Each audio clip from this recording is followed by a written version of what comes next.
Boa noite, queridos ouvintes, amigos da Rádio Fraternal. Iniciando o nosso programa Palestras na Fraternal, recebendo hoje nosso querido amigo, nosso querido irmão de trabalho, o Daniel, que vem nos presentear com a palestra A História de Maria.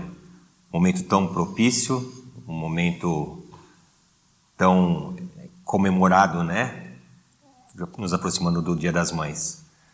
Daniel, seja bem-vindo e uma excelente palestra para todos nós. Obrigado, Ricardo. Novamente, boa noite a todos. Mais uma vez, externo meu agradecimento à Rádio Fraternal pela participação, pela essa oportunidade que a gente tem de conversar um pouquinho acerca dos ensinos de Jesus, que possa nos aprimorar, nos ensinar sempre com certeza. E achei propício pela data, pela proximidade, a gente falar um pouquinho de Maria, não é? Então, por isso hoje eu trago a história de Maria de Nazaré.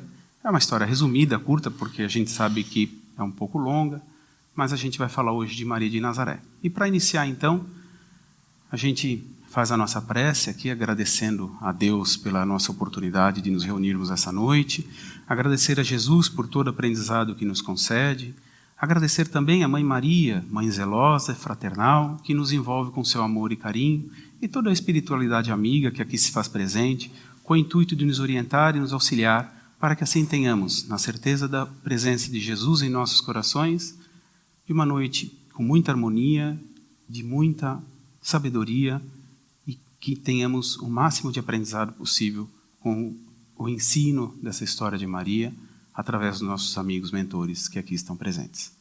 Muito obrigado, Jesus, obrigado, Deus, e obrigado, Mãe Maria. Pois bem, a história de Maria começa que, filha de judeus, né? Seu pai, Joaquim, e Ana, que era sua mãe, era judia.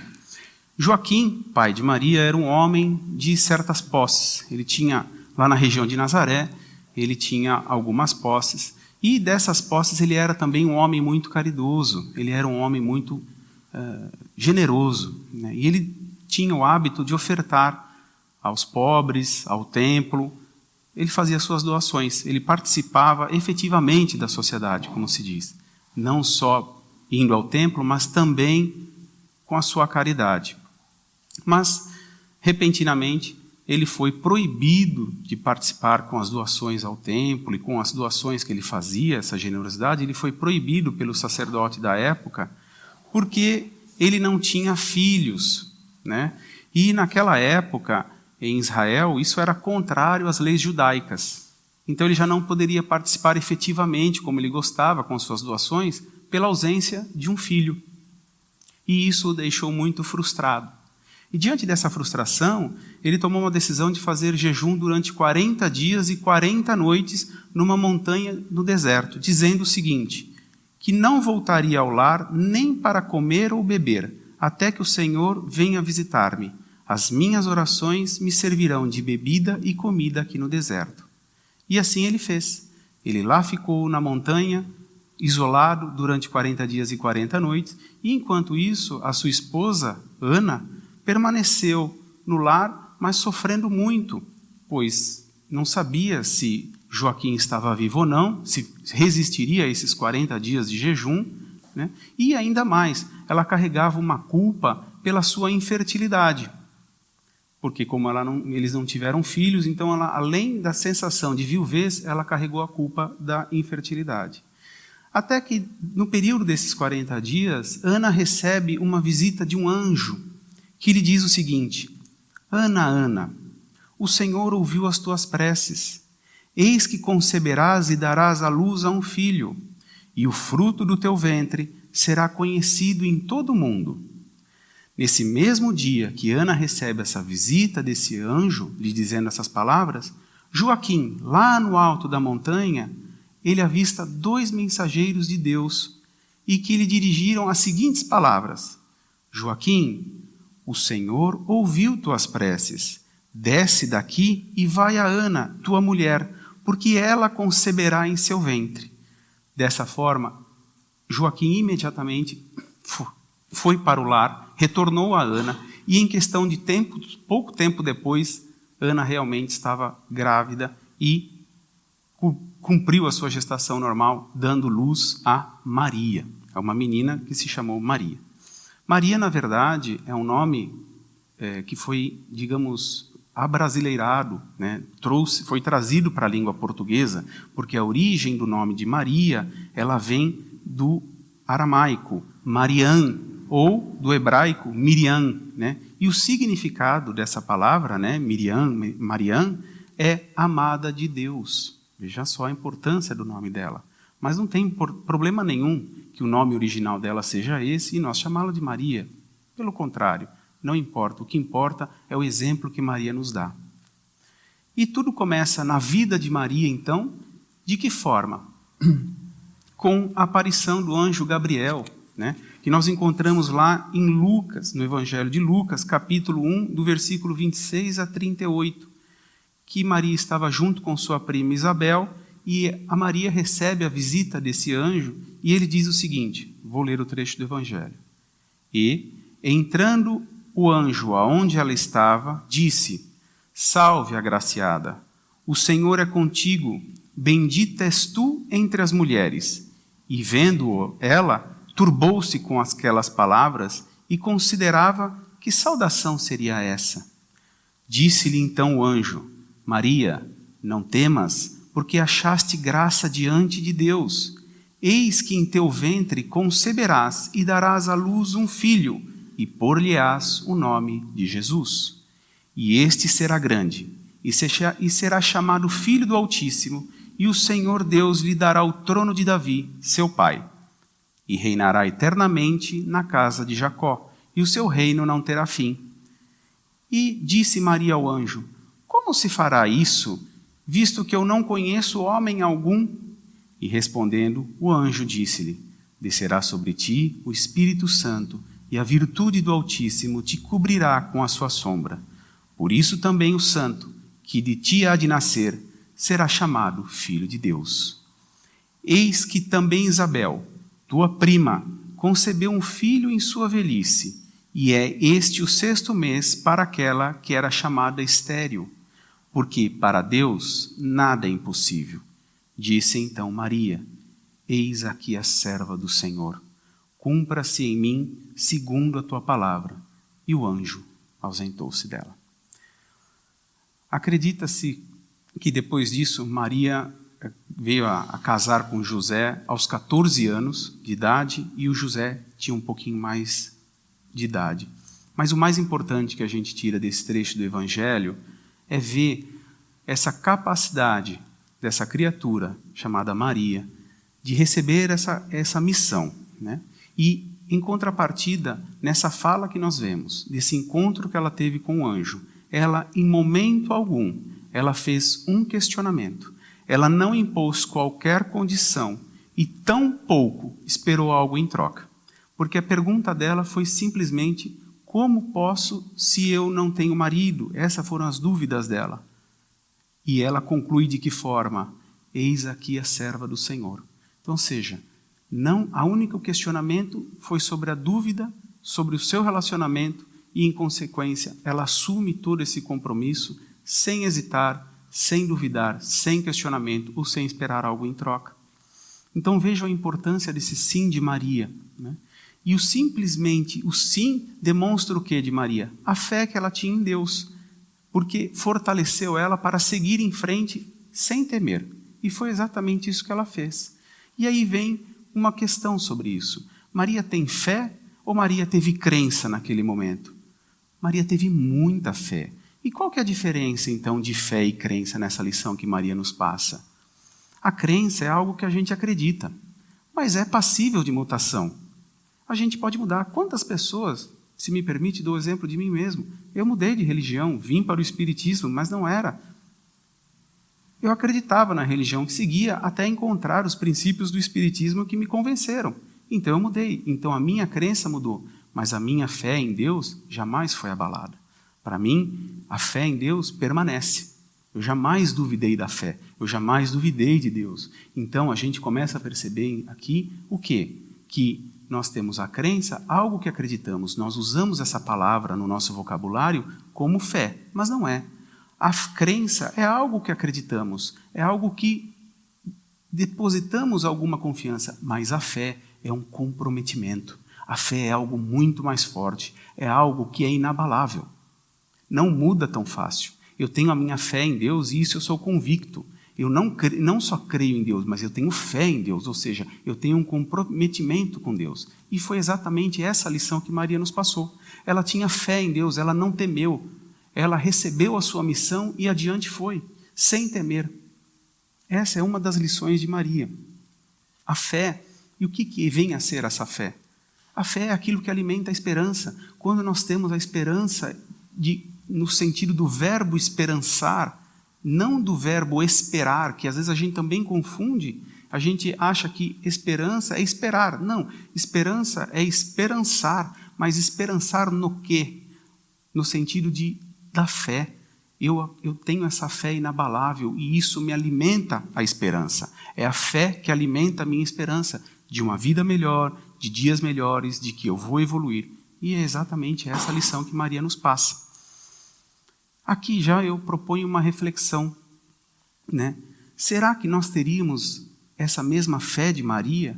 Será que nós teríamos essa mesma capacidade de dizer esse sim que ela disse, ainda que de forma tácita, simplesmente dizendo, eis-me aqui a serva do Senhor, faça em mim a tua vontade? Um sim tão incondicional como Maria nos demonstrou? Será que teríamos? Fica a reflexão para cada um. E depois dessa conversa, depois desse encontro com o anjo Gabriel, a vida de Maria transcorre, ela é casada com José, e então, como já sabemos, nasce Jesus numa simples manjedoura, né? E, como era hábito da época, as pessoas levavam as suas crianças recém-nascidas ao templo para demonstração à sociedade, para uma nova família que se formava, né? E não foi diferente com Jesus, Maria e José. Maria e José pegaram Jesus e levaram ao templo para mostrá-lo, seu novo filho que acabara de chegar.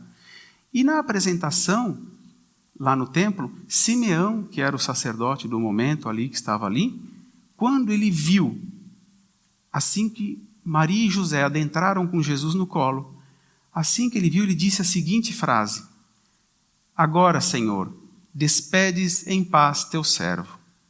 O que Simeão quis dizer nesse momento? Que ele viu ali no colo de Maria que ele poderia morrer em paz, pois ele viu o Salvador do mundo chegando, o mestre que ensinaria os conceitos de vida para nós, o mestre que nos ensinaria o exemplo de moralidade conforme a questão 625 do Livro dos Espíritos. A resposta mais curta do Livro dos Espíritos é 625. Qual é a nossa referência quando os Espíritos respondem a Allan Kardec sobre a pergunta qual é a maior referência que podemos ter de moralidade? Jesus, é essa a resposta. E Simeão, o sacerdócio da época, quando viu eles adentrando, identificou Jesus e toda a luz que o acompanhava. E ali ele disse que ele poderia morrer em paz, pois o Salvador havia chegado. O orientador, o mestre que conduziria o seu rebanho da melhor forma possível, né? E então Simeão disse isso a José e Maria e eles ficaram satisfeitos de ouvir isso, ficaram alegres de ouvir. Mas Simeão também completou que uma espada transpassará a tua alma para que se manifestem os pensamentos de muitos corações. Isso ele disse para Maria. Então vejam só a frase que ele disse para Maria: uma espada transpassará a tua alma para que se manifestem os pensamentos de muitos corações. Isso era a carga, era a missão que aguardava por Maria, pela qual ela teria que passar. Mas Maria, como uma mulher com muita fé em Deus, não temeu diante daquela profecia de Simeão. Porque ao mesmo tempo que Simeão lhe dizia aquelas palavras que poderia lhe preocupar, uma espada transpassará a tua alma, ela se lembrou do anjo. Bendita és tu entre as mulheres, és a agraciada por Deus. Então ela sabia que ela estaria amparada. Por mais difícil que seja a sua jornada, ela sabia do amparo divino que ela teria. E novamente ela não titubeia e segue adiante na sua vida. E Maria era uma mãe muito zelosa, ela cuidava muito bem de Jesus. E, com o passar do tempo, ela começa a perceber, desde a infância, que Jesus é uma criança, é uma criatura diferenciada das demais pessoas. Porque ele falava com pessoas na rua, ele conversava com mendigos, ele falava com cobradores de imposto, que na época não eram bem vistos, ele conversava com todo tipo de gente. Jesus chegou a trazer para dentro do lar de Maria e José 2 malfeitores, que se dizia na época, ou seja, 2 bandidos reconhecidos na época. Jesus os trouxe para dentro de casa, lhes deu de comer e conversou com eles e eles foram embora. Então isso preocupava Maria, porque ela não achava que fosse tão normal isso. E então ela faz o quê? Ela procura o templo para quê? Para que coloquem Jesus em alguma ocupação no templo, para que ele tenha mais tempo lá dentro do templo, que ele fique focado lá com pessoas de boa índole e não da forma que ele vinha fazendo. Mas é aí que a gente observa a primeira conversa, que nós podemos dizer conversa espiritual, de 2 espíritos elevados. Por quê? Porque Jesus pressentiu na sua grandeza espiritual que Maria tinha ido procurar uma ocupação para ele. E assim que Maria retorna do templo, ele faz o seguinte questionamento para ela: mulher, o que quer que eu faça? Você não sabe que estou ocupado com as coisas do alto? Veja só, Maria silencia, mas Jesus já disse qual era o seu propósito. Ele estava preocupado com as coisas do alto. Ele estava conduzindo os povos. Era essa a missão de Jesus. Mas Maria ainda não conseguia perceber isso. E a gente vai falar aqui também um pouquinho da diferença de espíritos entre Maria e Jesus. Porque Maria era um espírito bom e Jesus um espírito puro, mas os 2 de grandeza elevadíssimas. E qual é essa diferença de um espírito puro e de um espírito bom? Essa definição de espíritos a gente encontra lá no Livro dos Espíritos, quando Allan Kardec faz, através dos espíritos, ele elenca a graduação dos espíritos. E Jesus, como um espírito puro, o puro quer dizer o quê? É um espírito infalível, é um espírito que não tem erro mais. Já o espírito bom, ele ainda tem alguma falha na caminhada, mas ele está muito próximo da perfeição, já muito próximo, muito mais elevado do que nós aqui que estamos nesse momento. Tanto é que estima-se que para um espírito puro como esse de Maria, para ele ingressar no globo terrestre, há um preparo tão grandioso que leva-se, estimado, de 800 anos a 1000 anos para que esse perispírito se adeque para ingressar aqui. Veja o grau de elevação que era o espírito de Maria. Para poder ingressar na Terra, um espírito bom, calcula-se um tempo desse, para que esse perispírito adote a forma para ingressar aqui no globo. E Jesus, como espírito puro, ele tem a plena convicção da sua missão. Ele sabe muito bem, por isso que Jesus tanto nos ensinou. E esta ali, na verdade, se tratou de um ajustamento espiritual entre eles, onde Maria começa a permitir essa percepção de espiritualidade, de elevação, de grandeza de espírito. E assim foi seguindo a vida de Maria, de Jesus e de José. Mas, como previsto e já dito, o sofrimento de Maria se inicia. Por quê? A bondade de Jesus, a generosidade de Jesus, a grandeza de Jesus começa a incomodar. E Jesus é perseguido, ele é aprisionado e condenado. Nesse momento, Maria recorda-se da profecia de Simeão. Ela começa a se recordar das frases que uma espada transpassará a tua alma. Por quê? Porque ela começa a ver o teu filho, além de ser perseguido, condenado e preso. E Maria vai ao palácio onde Jesus está preso, que foi onde ele foi condenado, e ela percebe que ela não poderia dar conta de toda aquela organização que havia contra Jesus.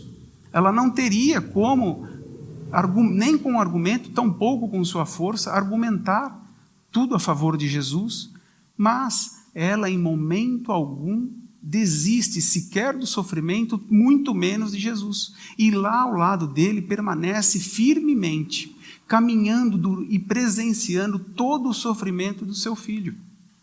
Aqui a gente já pode imaginar o sofrimento de Maria. A você que é mãe, a você que é pai e que tem filho e não suporta ver qualquer sofrimento em seu filho, imagine o que Maria passou vendo seu filho sofrendo todas aquelas acusações e todas as punições decorrentes dessa condenação. Tanto é que Maria permaneceu o tempo todo de Jesus, mas e os apóstolos? Os apóstolos acabaram abandonando Jesus. O único que permanece, que voltou, na verdade, foi João Evangelista. Porque Pedro negou o Cristo por 3 vezes, como nós sabemos. Mas Maria não. Maria perseguiu firmemente ao lado de Jesus. E na crucificação de Jesus, Maria foi amparada pelo João Evangelista, que havia voltado com esse propósito de ajudá-la, pois ele sentiu o sofrimento daquela mulher. E ele retorna para ajudá-la nesse momento mais crucial e doloroso. E é nesse momento, amparada por João Evangelista, que Maria consegue dizer somente algumas palavras. Vendo Jesus, seu filho, na cruz, ela só diz o seguinte: meu filho, meu amado filho. E Jesus, nos seus momentos derradeiros, mas em perfeita comunhão com Deus, devido à sua elevação espiritual, sua grandeza de espírito, sua pureza de espírito, ele olha para os dois, para João Evangelista e para Maria, e diz: mãe, eis aí teu filho. Filho, eis aí a tua mãe. Esse fica o ensinamento que Jesus deixa para nós nessa mensagem, de que ali estava a nossa mãe também. Maria, a nossa intercessora, Maria, a nossa conselheira, Maria, nossa amiga, Maria, nossa mãe. Foi essa a mensagem que Jesus deixou naquele momento. Além de sabermos da espiritualidade, que em cada situação nós vamos e voltamos, né? Muitas vezes como mãe, como pai, como filho, como irmão, de diversas formas. Ali Jesus também deu essa exemplificação do Espírito, a ida e o retorno. E ali ele disse: mãe, eis aí teu filho, filho, eis aí a tua mãe. Mas e depois que Jesus passa pela crucificação, o que acontece com Maria? Maria, ela vai para Éfeso, na Grécia, sendo levada por João, a pedido de Jesus, ao pé da cruz. E João Evangelista se compromete a cuidar de Maria durante todo o tempo. E ele leva ela para Éfeso, na Grécia, e a coloca confortavelmente numa singela casa que um príncipe lhe havia doado por conta da sua conversão ao cristianismo, de forma da sua gratidão pela conversão, porque João saiu a evangelizar. João saiu a semear as palavras do Cristo, as atitudes do Cristo, e João seguiu esse caminho. Então ele deixou Maria nessa singela casa que havia recebido, e ela por lá ficou enquanto João foi evangelizar. E Maria, lá nessa casa sozinha, o que ela começa a fazer? Qual é a sua ocupação? Veja a alma caridosa que era Maria. Ela começa a receber as pessoas nesse lar, e começa a conversar uma palavra de conforto, auxiliava os viajores que por ali passavam, auxiliava pessoas enfermas, pessoas carentes de todas as espécies de carência, seja material, de alguma forma que ela tinha de ajudar, Maria sempre estava disposta. E é isso que ela começa a fazer. Ajuda indistintamente a todos que procuravam-na. E Maria faz isso por toda a sua vida. Ela fica lá trabalhando desta forma. E a casa dela, essa humilde casa onde ela atendia, passou a ser chamada de Casa da Santíssima. E ela levou esse nome, de Casa da Santíssima, por conta de um leproso que Maria aliviou as suas chagas. Nessa época, um leproso era totalmente marginalizado da sociedade. A pessoa que sofria da doença de lepra, ela tinha que andar com um sininho no pescoço, de forma a identificá-la. E assim que ela caminhava, aquele sininho fazia barulho, e todas as pessoas então se afastavam. Maria recebia-os na sua casa e aliviava as suas chagas. Vejam a diferença de interpretação de vida, de interpretação de ser humano, de como ela encarava cada um. Ela não tinha medo dos leprosos, como todos se afastavam. Pelo contrário, ela recebia-os e aliviava suas dores. Isso é Maria, isso é amor, né? E com tantas essas pessoas que ela atendia, Maria tinha uma frase que ela dizia para todas as pessoas, que era o seguinte: isso também passa. Só o reino de Deus é bastante forte para nunca passar de nossas almas como eterna realização do amor celestial. Veja a frase de Maria: isso também passa. Esse momento aqui que Maria diz essa frase para aqueles que buscavam consolo, o que quer dizer? Que toda dificuldade vem, mas não vem gratuitamente. Vem com o intuito de nos auxiliar, que por mais difícil possa ser nossa interpretação acerca disso, mas é isso que Maria nos ensina. As dificuldades pelas quais passamos é aprendizado. Vamos nos tornando experientes nessa vivência de espíritos que somos. E é isso que Maria fala. Isso também passa, ou seja, aquele momento de amargura, aquele momento de desespero, aquele momento de insatisfação, de infelicidade, ele vai passar. É da mesma forma que o momento da felicidade, da satisfação, também passará. Mas isso compete a nós o entendimento de fazer o quê? O equilíbrio. É o equilíbrio de saber que eu tenho um momento da tristeza, mas eu também tenho um momento da felicidade. Então cabe a mim fazer esse equilíbrio. Esse é mais um ensino de Maria. É o equilíbrio em relação à vida. É saber que nós temos as provas a cumprir e que jamais estamos desamparados. Maria mesmo deu esse exemplo. Então, por maior que seja o sofrimento, ele passará. Esse é o que Maria nos ensina. E então, aqui eu lembro de outra historinha de Chico Xavier também, acerca de Maria. Chico andava um pouco chateado, um pouco frustrado, coisas da vida. E ele pede então para Emmanuel, seu mentor espiritual, para que ele fale, Emmanuel, numa conversa franca que ele tinha com Emmanuel, ele pede: o dia que você tiver uma mensagem de Maria, por favor, me passe, gostaria muito de uma mensagem de Maria. E Emmanuel lhe responde: olha, Chico, não depende de mim, e haja vista a elevação de Maria, o dia que me for permitido, claro, assim eu farei, trago a mensagem de Maria. E passou-se o tempo, Chico esqueceu do seu pedido, o tempo passou, certo dia, Emmanuel chama o Chico.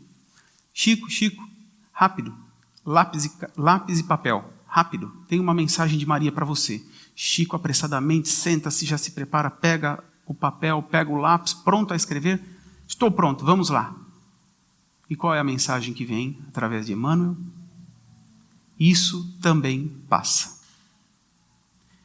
Chico para, escreve, com um olhar um pouco perdido.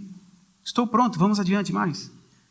E Emmanuel responde: não, Chico, é só isso. Isso também passa. Num primeiro momento, Chico assustou com essa mensagem tão curta, mas depois ele entendeu a profundidade. Que ele andava um pouco frustrado. E Maria lhe deu a resposta: isso também passa. Quando Chico entendeu, lógico que rapidamente ele entendeu a resposta, ele pegou aquela frase e estampou, fez bem grande e colocou dentro da sua casa. Isso também passa, para nunca se esquecer da mensagem de Maria, né? E assim, voltando à história aqui de Maria, naquela época, ela continuou por um longo período atendendo as pessoas que eram necessitadas e iam ao seu encontro na casa da Santíssima. E agora eu vou passar por uma parte final da nossa conversa aqui, e eu vou narrar aqui, na verdade, o capítulo 30 do livro A Boa Nova, pelo Francisco Cândido Xavier, através do espírito Humberto de Campos, que esse capítulo diz somente, o título é Maria. E ele narra aqui essa história, a parte final de Maria, né, a conclusão da sua vida, como foi. Então, conta nesse livro A Boa Nova que certo dia Maria continuava lá na casa da Santíssima, fazendo seus atendimentos, e já praticamente no final da tarde, Maria já havia atendido muitas pessoas, bate-lhe à porta um andarilho. E Maria, lógico, prontamente vai lá para atendê-lo. E esse andarilho chega à porta e diz: minha mãe, venho fazer-te companhia e receber a tua bênção. E Maria, então, lógico, o coloca para dentro, começa a conversar, mas na conversa de Maria ali com aquele homem, com aquele andarilho, Maria percebe que, na verdade, é ela que está sendo confortada. É ela que está recebendo mais conforto das palavras daquele homem do que ela o confortando. E aquilo causa uma certa confusão em Maria, porque ela percebe que ele falava de Deus, aquele andarilho falava de Deus com muita convicção. E Maria nunca havia presenciado uma pessoa que lhe falasse de Deus com tamanha convicção. Então isso acabou deixando-a espantada. Mas ela continua conversando e ele então, repentinamente, lhe estende as mãos e fala com muito amor para ela. Minha mãe, venha aos meus braços. Nesse instante, Maria olha para as mãos daquele andarilho e ela identifica na palma das mãos daquele andarilho exatamente as 2 chagas que havia nas mãos do seu amado filho Jesus quando foi pregado na cruz. E instintivamente, quando ela nota essas 2 chagas, ela olha para os pés daquela criatura que lhe falava com tanto amor e ela nota nitidamente também as chagas nos pés, da mesma forma do seu filho Jesus pregado na cruz. E então Maria, ela de forma amorosa, ela percebe o presente divino que ela havia recebido ali, de ver aquele homem que falava de Deus com tanta convicção e as chagas que lhe levam à lembrança do teu filho. Ela, de infinita alegria, ela não tem outra palavra a não ser dizer: meu filho, as úlceras que te fizeram. E aí Maria, então, começa a acariciar a ferida que espetou o peito de Jesus, que a lança espetou o peito de Jesus. Num ímpeto, em ato contínuo, Maria coloca-se de joelhos aos pés de Jesus para beijá-los, mas Jesus não permite e a levanta. E, cercado de uma luz gigantesca, Jesus se ajoelha aos pés de Maria e, beijando-lhe as mãos, lhes diz: sim, minha mãe, sou eu, venho buscar-te, pois meu Pai quer que sejas no meu reino a rainha dos anjos. Maria, então, entra em coma para a passagem e, pouco tempo depois, ela não fala mais. Em algumas horas já iniciou-se as rupturas dos laços que mantinham Maria presa ao corpo carnal. Nesse momento, Maria é acolhida por uma multidão de entidades angelicais, cantando hinos de glorificação. Maria vai se afastando junto com essa multidão de anjos e ela deseja, através de pensamentos, visitar a Galileia e os seus lugares prediletos, e os anjos lhe atendem prontamente. Maria pediu também em pensamento que ela visitasse uma cidade maravilhosa, e assim o fizeram, e levaram Maria para Roma. E lá ela começou a identificar e a ver uma multidão que estava sofrendo em celas escuras, atrás de ferros, de grades, em calabouços, e que aquelas criaturas necessitavam de consolo. E Maria então pede para ir consolá-los. Ela se sentia mãe daqueles injustiçados. Vejam só, aqui eu faço um parênteses nesse trecho desse capítulo, para vocês perceberem que quando Maria podia pedir, na verdade, eu quero ficar com o meu filho amado Jesus que tanto sofreu. Não. Maria pede para ir lá, com aqueles que sofrem, com aqueles que estão oprimidos, porque esse é o seu coração de mãe, esse é o coração fraternal de Maria. É isso que ela pede. Ela quer ir lá ajudar aquele que está chorando, aquele necessitado. E Maria pede para visitar aqueles encarcerados. E aí, voltando, essas pessoas que se relata nessa obra, que estavam aprisionadas, eram os seguidores de Cristo. E eles estavam presos pois seriam jogados aos leões. E então Maria foi levada lá pelos anjos até essas celas, e lá chegando ela ao mesmo tempo começou a se questionar, porque como ela poderia aliviar os corações de cada um daqueles encarcerados, daqueles sofredores, mas que ela não sabia o que lhes poderia dar. O que ela poderia dar? Pois eles já estavam condenados, eles já seriam jogados aos leões. Mas ela pensou, seria justo eu suplicar a Deus a liberdade dessas criaturas? Porque ela se recorda que o ensino de Jesus qual era? Que aquele que o segue, todo jugo será leve e o seu fardo é suave. E ela percebeu que seria melhor a escravidão com Deus do que a falsa liberdade dos devaneios do mundo. Aquelas criaturas estavam convictas também, assim como Maria tinha fé, da fé em Deus. Então Maria recordou o quê? Que Jesus lhe deixou, não só para ela, mas para todos nós, através dos seus ensinos, a força da oração como um poder incontrastável entre os discípulos. E ela se recordou dessa lição. E então ela fez novo pedido para que lhe desse a possibilidade de deixar entre aqueles oprimidos essa força de alegria, a oração. E foi quando ela chegou próximo de uma jovem muito pálida e magra, de tanto sofrimento, e ela chegou ao pé do ouvido dessa jovem e disse: canta, minha filha, canta, tenhamos bom ânimo, convertamos as nossas dores da terra em alegrias para o céu. Essa pobre criatura, dessa moça magra e pálida, não soube compreender o porquê da emotividade que lhe fez vibrar intensamente o seu coração com aquelas palavras de Maria.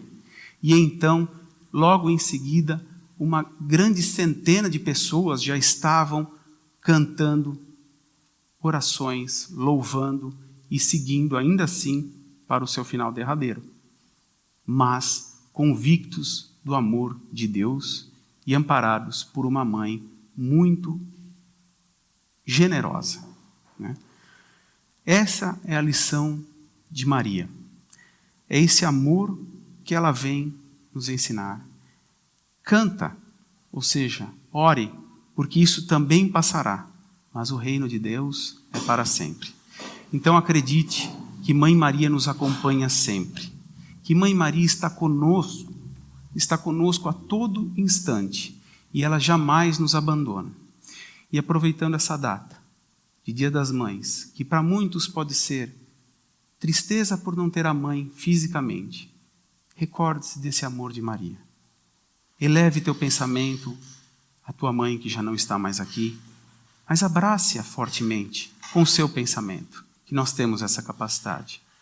E aos que têm suas mães presentes em suas vidas fisicamente, aproveite cada segundo, pois mãe é um sinal de Maria, é um sinal do amor da presença de Deus.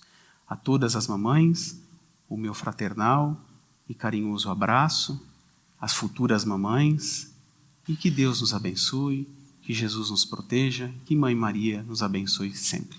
Muito obrigado, boa noite a todos. Mais uma palestra maravilhosa que nos traz o Daniel. Falar de Maria é falar de Jesus, é falar de amor. E como você bem disse, né, Daniel, num momento tão difícil, onde tantas mães sofrem pela perda dos filhos e os filhos sofrem pela perda das mães. Então, que Jesus, nosso Mestre, nos conforte e conforte a todos aqueles que estão passando por esse momento de dificuldade. Mas, como a lição nos disse, tudo passa e isso também passará. E passará e, dentro em breve, nós estaremos comemorando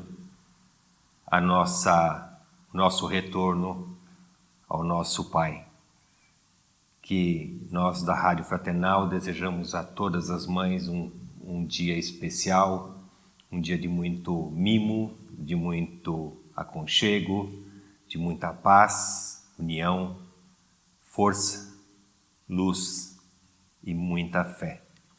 Que Deus nos proteja, nos ampare e aguardamos vocês na nossa próxima semana para uma nova palestra na Fraternal. Tenham todos uma boa noite.